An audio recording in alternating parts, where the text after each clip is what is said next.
आज का जो शेयर एनालिसिस है वो है कोल इंडिया लिमिटेड पे। हम लोग यहाँ पे कोल इंडिया के बारे में चर्चा करेंगे कि क्या यहाँ पे कुछ बाइंग अपॉर्चुनिटी दिख रही है कि नहीं दिख रही है। बट उससे पहले हम लोग इसका कुछ न्यूज़ देख लेते हैं कि इसके बारे में कुछ न्यूज़ है कि नहीं है। तो यहाँ यहाँ हेडलाइंस पर कोल इंडिया दे रखा है, लेकिन यहाँ पे कुछ अपने को बता नहीं रहा है कि कोल इंडिया के बारे में ऐसे न्यूज़ तो अपने को यहाँ पे नहीं दिख रहा है। यहाँ पे इंडियाज निफ्टी एनर्जी इंडेक्स के बारे में बताया, फिर कल जो है इंडिया सेंसेक्स इंडेक्स डाउन बताया, और फिर 5 दिन पहले इंडिया बीएमएस जंप्स ओवर। ठीक है, तो कोल इंडिया के बारे में ऐसे कुछ न्यूज़ भी है, ठीक है, तो न्यूट्रल है। और ऐसे ही अगर हम लोग यहाँ पे इसके अर्निंग रिपोर्ट देखें कि इसकी अर्निंग क्या कैसी हुई है और इसने मार्केट को कैसे सरप्राइज किया है वो देखें, तो सबसे पहले तो इसका जो रिजल्ट आया था मार्च 24 क्वार्टर का, वो थर्सडे 2 मई 24 को आया था, और इसने अर्निंग के केस में मार्केट को 22.47% के हिसाब से यहाँ पे सरप्राइज किया है। ऐसे रेवेन्यू के केस में इसने -0.29% के हिसाब से सरप्राइज किया, और ओवरऑल अगर हम लोग देखें तो इसका मार्केट सरप्राइज क्या है वो ग्रीन में है, यानी कि अच्छा है। ठीक है, ये पॉजिटिव है। तो न्यूज़ न्यूट्रल है और यहाँ पे मार्केट सरप्राइज इसने पॉजिटिव किया है, तो कहीं न कहीं हो सकता है यहाँ पे अपॉर्चुनिटी अपनी को दिख जाए। तो हम लोग सबसे पहले यहाँ पे टेक्निकल एनालिसिस करते हैं और सबसे पहले चलते हैं मंथली टाइम फ्रेम पे और वहाँ देखते हैं कि वहाँ पे क्या हो रहा है। तो अगर यहाँ पे मंथली टाइम फ्रेम पे आप देखें तो फिर ऑफ कोर्स ये पिछले कई महीनों से ये बढ़ता ही जा रहा है, और मेरे ख्याल से जब से ये बढ़ना स्टार्ट हुआ तब से ये मेरे ख्याल से 100% ओवर इसने रिटर्न दे दे दिया है ना? मेरे ख्याल से इसने उससे ज़्यादा रिटर्न यहाँ पे दे दिया है, 100% से ऊपर ही इसने यहाँ पे रिटर्न दे दिया है। तो अगर मैं यहाँ पे देखूँ तो 108%, यानी 100% मान के चलिए कि इसने रिटर्न दे दिया है। तो अब आपका सवाल ये होगा कि 100% इसने दे दिया है, तो क्या अभी ये बढ़ेगा कि ये घट जाएगा? तो फिर हम लोग यहाँ पे देखते हैं कि इसने जो अपना ऑल टाइम हाई जो इसने लगाया था, ठीक है? ऑल टाइम हाई इसने लगाया था अगस्त 2015 को, ठीक है? कितने में लगाए थे ये ऑल टाइम हाई? 447 में।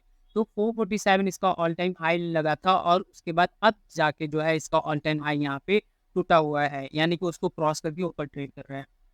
तो जब ऐसा ऑल टाइम हाई को यहाँ पे ब्रेक होता है तो फिर वहाँ पे अपने को एक अपॉर्चुनिटी मिलती है कि वहाँ पे हम लोग यहाँ पे लॉन्ग हो जाएँ, यानी कि बाई करके चलें।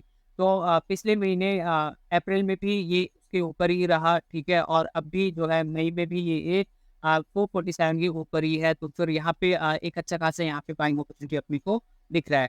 अब बाइंग अपॉर्चुनिटी दिख गया है तो फिर यहाँ पे क्या टारगेट रखना चाहिए और क्या स्टॉप लॉस रखना चाहिए वो मैं आपको बता देता हूँ। तो आपका जो स्टॉप लॉस यहाँ पे होना चाहिए वो 400 के आसपास आपका स्टॉप लॉस होना चाहिए, और जो टारगेट है वो टारगेट जो है आप ये जो ग्रीन लाइन दिख रहा है ये 10 ईएमए होता है, मंथली टाइम फ्रेम पे है ये अभी। तो जब तक इस 10 ईएमए के ऊपर ये ग्रीन लाइन के ऊपर जब तक ये ट्रेड करेगा, इसका क्लोजिंग मंथली क्लोजिंग होता रहेगा, तब तक हम लोग इसको राइट करेंगे, और जब इसके नीचे क्लोज हो जाएगा हम लोग यहाँ से एग्जिट कर लेंगे। ये तो हुआ आपका पहला ऑप्शन। दूसरा ऑप्शन क्या है कि आप जो है यहाँ पे जितना इसने डेप्थ लगाया था इसका, ठीक है? कितना लगाया था इसने? ये 269% का यहाँ पे जो है आपको मिल सकता है रिटर्न, ठीक है? तो 269 तो दूर की बात होगी, अगर 100% भी यहाँ पे रिटर्न मिल जाता है तो भी वो बहुत बड़ी बात होगी। तो ये हमने मंथली टाइम फ्रेम पे देखा, और अब हम लोग चलते हैं यहाँ पे वीकली टाइम फ्रेम पे, और वीकली टाइम फ्रेम पे देखते हैं कि यहाँ पे क्या हो रहा है। तो वीकली टाइम फ्रेम पे भी अगर आप देखेंगे तो इसने जो है अपना जो वीकली रेजिस्टेंस इसका जो बना था उसको ब्रेक करके ये ऊपर चल रहा है।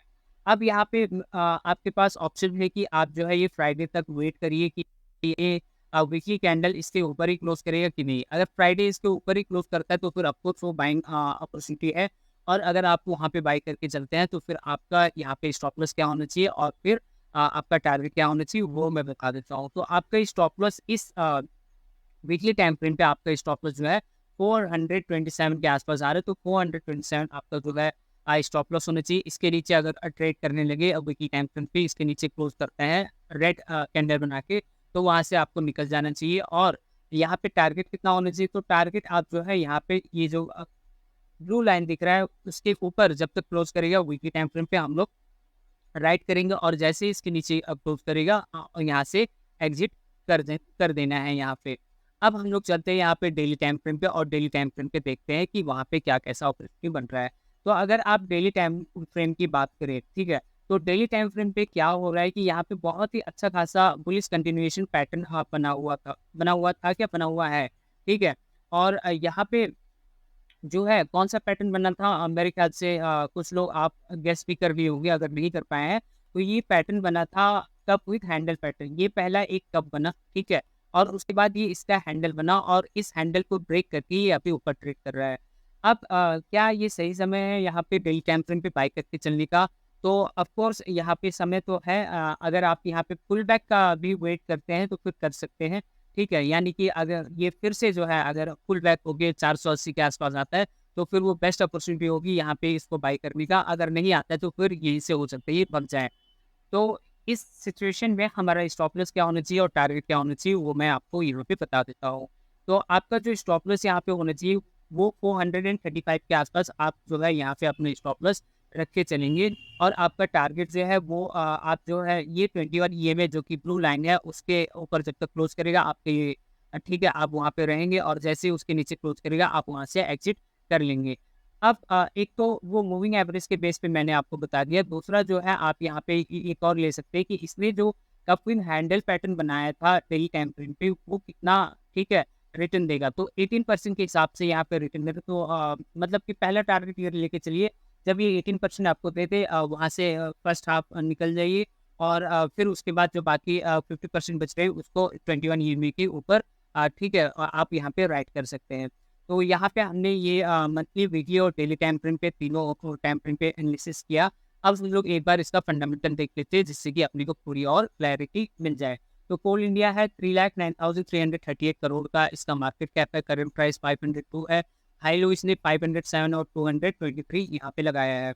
अगर हम लोग 1 ईयर का यहाँ पे देखें तो फिर ऑफ कोर्स यहाँ पे अप ट्रेंड में ही है और अगर इसका मैक्स हम लोग देखें तो फिर ये अप ट्रेंड में ही मतलब ऑल टाइम हाई पे ये ट्रेड कर रहा है।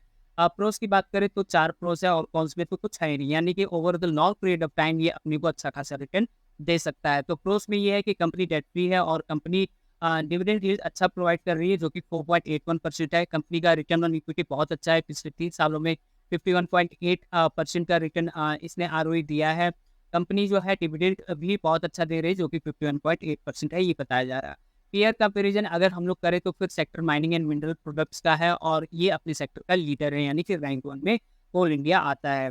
अब हम लोग इसके क्वार्टरली रिजल्ट पे चलते हैं और देखते हैं कि यहाँ पे क्या हो रहा है। तो क्वार्टरली रिजल्ट हम लोग देखें तो दिसंबर 2023 में इसका सेल्स 36,154 था और अभी मार्च 2024 में इसका 37,410 हो गया, यानी कि इसका जो सेल्स है वो इंक्रीज हुआ है।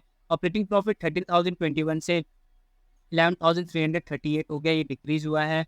प्रॉफिट बिफोर टैक्स 13,634 से 11,430 अगेन डिक्रीज हुआ है। नेट प्रॉफिट 10,105 से 8,640 अगेन डिक्रीज हुआ है। तो क्यू बेसिस पे ठीक है उतना प्रॉफिट के केस में अच्छा नहीं है, सेल्स में भले ही यहाँ पे इंक्रीज हुआ है।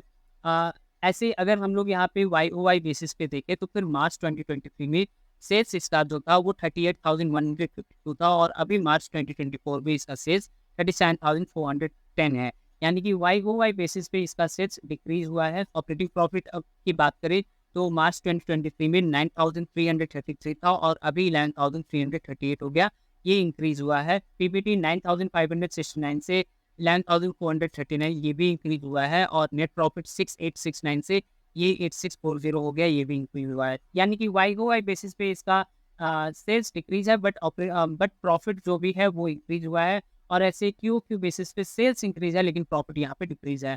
तो ठीक है, मिले जुलेंगे यहाँ पे इसके फाइनेंशियल रिजल्ट है, पर ठीक है कोई उतना ज़्यादा एडवर्स इम्पैक्ट वाली बात नहीं है। अब हम लोग यहाँ पे प्रोमोटर्स और एफआईआई डीआई क्या कर रहे हैं वो एक बार यहाँ पे देख लेते हैं। तो प्रोमोटर्स की अगर हम लोग बात करें तो दिसंबर 2023 में 63.13 प्रोमोटर्स थे और अब भी सेम मेंटेन करके चल रहा है जो कि 63.13% है। एफआईआई 8.59 से 8.41 हो गया, एफआईआई थोड़ा सा डिक्रीज किए हैं। डीआईआई 23.06 से 23.18 डीआईआई इंक्रीज किया, यानी एफआईआई ने जो डिक्रीज किया वो डीआईआई का कंपनसेशन हो गया। गवर्नमेंट 0.10 से 0.11 हो गई, गवर्नमेंट ने अपना स्टेक 0.01 से बढ़ाया और पब्लिक 5.10 से 5.16 हो गए, पब्लिक भी यहाँ पे अपना स्टेक यहाँ पे बढ़ाकर रखे हैं। तो अगर हम लोग एफआईआई डीआईआई देखिए और प्रोमोटर्स का लेके चले तो फिर ऑफकोर्स यहाँ पे ठीक है ठीक ठाक ही यहाँ पे रिजल्ट है और परसेंटेज में उतना कुछ खास फर्क नहीं पड़ा है। तो ये हम लोगों ने कोल इंडिया का कंप्लीट एनालिसिस किया और हम लोगों ने देखा कि यहाँ पे इसका फाइनेंशियल रिजल्ट कैसा आया है, प्रोमोटर्स एफआई डीआई क्या कर रहे हैं और इसका टेक्निकल सेटअप क्या कैसे बन रहा है। मैंने आपको तीनों टाइम फ्रेम पे, monthly, weekly, daily time frame पे मैंने आपको बता दिया है। अब काम आपका ये है कि आपको यहाँ पे सोच समझकर अपना जो जो भी कैपिटल है आपको वो ट्रेडिंग या इन्वेस्टिंग में लगाना है। लेकिन ध्यान ये रहे कि आपको अपना पोर्टफोलियो डाइवर्सिफाई करके चलना है, आपको अपना रिस्क मैनेज करके चलना है। किसी के टिप्स, कॉल्स और रिकमेंडेशन पे तो भरोसा कभी भी नहीं करना है। और एक बात ये भी कि मैं कोई से भी रजिस्टर्ड एडवाइजर नहीं हूँ। यहाँ पे ये मेरा एनालिसिस है, मेरा एनालिसिस आपसे डिफरेंट हो सकता है। जब आपको फुल कॉन्फिडेंस हो जाए तभी जो है आप ठीक है स्टॉक मार्केट या कहीं शेयर मार्केट पे इन्वेस्ट या ट्रेड करने की कोशिश करिएगा। चलिए, आज के लिए बस इतना ही। आपने इतना समय दिया उसके लिए थैंक यू वेरी मच।